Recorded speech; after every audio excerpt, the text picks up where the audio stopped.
Buenos días, hoy vamos a desarrollar el tema de los relatos periodísticos y dentro de este gran género denominado relatos periodísticos nos vamos a centrar en dos géneros particulares que son la noticia y la crónica.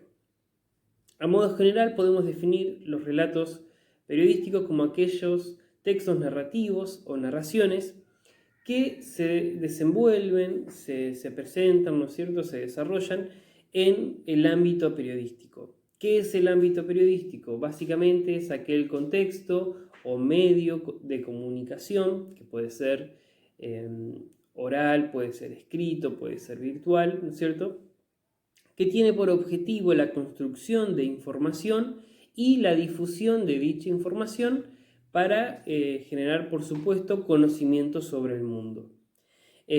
Como tal, los relatos periodísticos son sumamente importantes en la vida social de las personas, ya que permiten no solamente informarnos sobre el mundo, sino además organizar nuestras tareas cotidianas. Pensemos, por ejemplo, en la cuestión climática, ¿sí? Muchas actividades laborales o sociales dependen del clima, por lo tanto estar informados sobre el clima a través de los medios de comunicación nos permite, o los relatos periodísticos, nos permite estar alertas o al tanto de eso. Pensemos en la economía, en la cultura, ¿sí? En varios elementos que se pueden dar desde el punto de vista informativo. Puntualmente, entonces, dentro de los relatos periodísticos, si bien existen muchos géneros, nosotros nos vamos a centrar solamente en el caso de la noticia y la crónica. Ambos tipos de texto presentan los denominados paratextos del relato periodístico. ¿Qué son los paratextos? Los paratextos son todos aquellos elementos que acompañan al texto y que le agregan significado y le imprimen, digamos, un determinado sentido. Como puede verse aquí, estos serían los paratextos más comunes, tanto de la noticia como de la crónica. Existen otros, no todas las noticias y las crónicas van a aparecer justamente con todos los paratextos, sino que esto es algo que puede variar y que puede ser distinto en algunos casos. Bueno, como verán entonces, lo más importante de una noticia siempre va a ser el titular o título, ¿sí? En el titular aparece concentrada, digamos, la información más importante, el qué sucedió. ¿Sí? Nosotros sabemos que los relatos periodísticos intentan responder a una serie de preguntas, que son qué sucedió, en dónde, cómo, cuándo, por qué, quiénes participaron, entre otras, ¿sí? Y en el título comúnmente aparecen respondidas 2 o 3 preguntas, ¿sí? La más frecuente que aparece respondida es ¿qué sucedió? Luego tenemos, como pueden ver, la volanta, que es ese texto que aparece arriba del titular, que lo que va a hacer la volanta es expresar, digamos, la temática de la cual trata la noticia o la crónica, ¿sí? Si el titular es, por ejemplo, Boca ganó su partido en la fase de grupos, su primer partido en la fase de grupos, la volanta puede ser, supongamos, goleada del Ceneice o triunfo cómodo del Ceneice, ¿no es cierto? Es decir, se va a plantear el tema del cual habla la noticia. El copete o bajada siempre va a ser una especie de resumen de la noticia, ¿sí? O de los hechos que se están contando. Quiere decir esto que si nosotros, por ejemplo, tomamos un diario impreso y leemos la volanta y leemos el titular y encima leemos el copete o la bajada, podemos decir que ya nos hemos informado, ¿sí? Tanto en el titular como en el copete o bajada va a aparecer resumida la información más importante de los hechos. Si yo leo Boca ganó, yo puedo decir, listo, ya me informé, ya sé qué es lo que sucedió.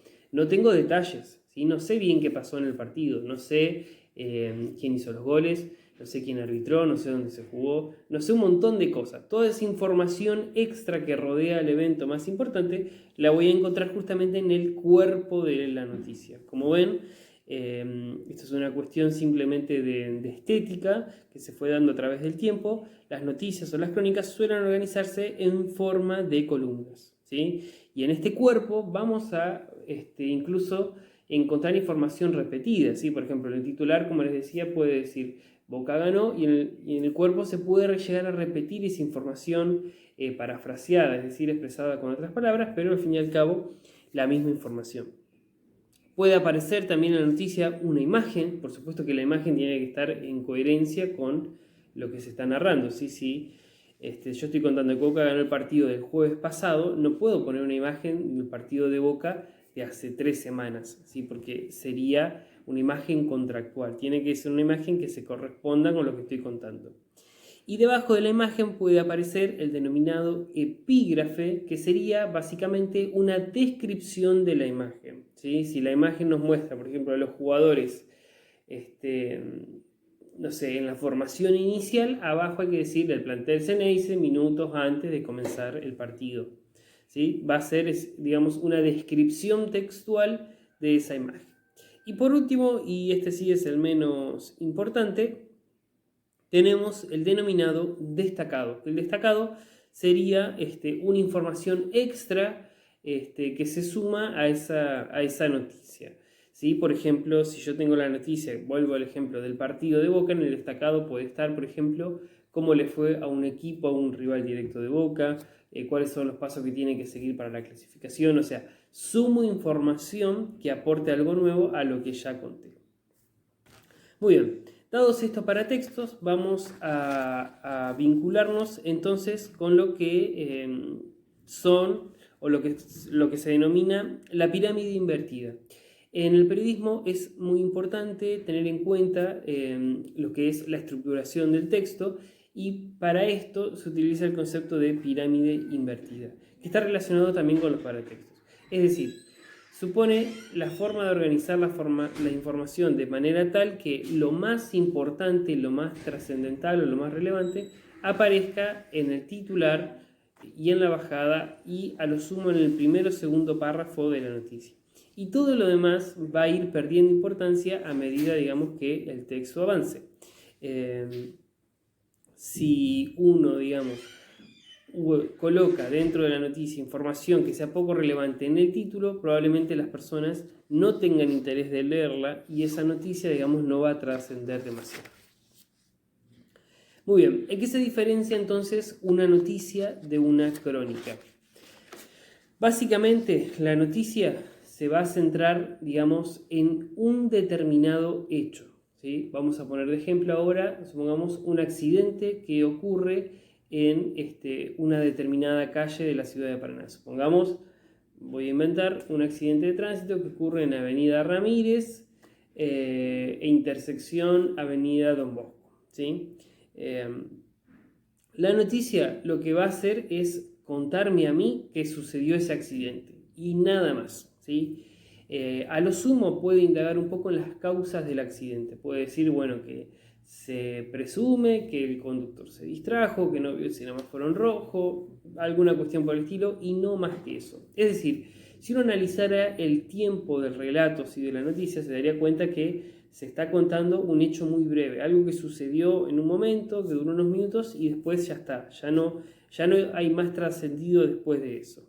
La crónica, en cambio, lo que va a intentar hacer es abordar un espacio de tiempo mucho más amplio, ¿sí? Por ejemplo, puede ser, por ejemplo, la noticia de un robo, ¿sí? La noticia del robo al Banco Río, por ejemplo, ¿sí?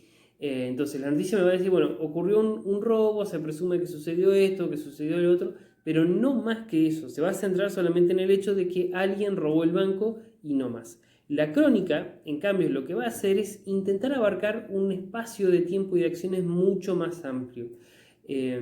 Justamente el término crónica viene de tiempo o de desarrollo cronológico. Entonces, en una crónica, por ejemplo, uno podría encontrar cómo los ladrones del Banco Río realizaron toda su operación. Por ejemplo, se nos va a contar, qué sé yo, en la primera semana los ladrones planearon conseguir las herramientas. En la segunda semana comenzaron a cavar el túnel, esto les llevó tantos días, luego hicieron esto, es decir, va a haber un detalle minucioso de absolutamente todo lo que sucedió. Y si no es de todo, va a ser, digamos, de la mayor cantidad de cosas. Las crónicas abarcan justamente no solamente el género periodístico, sino que también las crónicas, por ejemplo, en su origen se utilizaban para redactar los viajes. Por ejemplo, los conquistadores españoles tienen publicado algunos sus libros, ¿sí? Por ejemplo, las crónicas de Cristóbal Colón, donde él todos los días escribía en su diario todo lo que le sucedía a bordo del barco, las cosas que iban viendo, lo que iban descubriendo, los problemas, ¿sí? Los objetivos cumplidos o no y todo eso. Entonces, este género que viene desde hace muchísimo, digamos, es absorbido por el ámbito periodístico para establecer estos relatos. Suelen escribirse crónicas, por ejemplo, cuando hay casos que trascienden mucho, que son muy significativos para la sociedad. Por ejemplo, puede ser el caso de alguna persona víctima de violencia, puede narrar, escribir una crónica para poner en primera persona cómo fue su experiencia. Bueno, como le conté, los hechos delictivos, como estos robos que han trascendido y que han sido muy famosos, entre otros. Nada más, esto ha sido todo por hoy. Hasta la próxima.